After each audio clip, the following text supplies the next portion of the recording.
അരികോട്ട് കുറച്ച് മതി. ഇങ്ങോട്ട് പോവാം.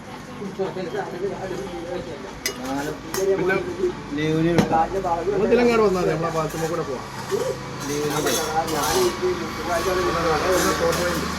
ഞങ്ങൾ അരീകോട് വായക്കോർ റോട്ടിന് സ്ഥലത്ത് കഞ്ഞി കുടിക്കാൻ വന്നാണ്.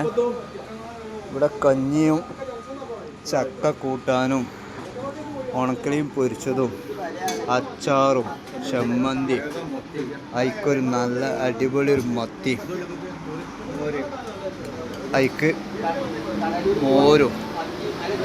എന്താണ് ഒരു 6 സൈസ് കൂട്ടാനാണ് മൊത്തത്തിൽ. വളരെ വൈബ് നിറഞ്ഞ കഞ്ഞി. എങ്ങനെയുണ്ട് ഒരാൾക്ക്? എങ്ങനെയുണ്ട്? സൂപ്പറാണല്ലേ? ആ മോരൊഴിച്ച് കഞ്ഞി ഒന്ന് കുടിച്ചാൽ ഇതൊക്കെയാണ് കൂട്ടാൻ. ഇതിൻ്റെ ടേസ്റ്റ് ഒന്ന് വേറെ തന്നെ കേട്ടോ.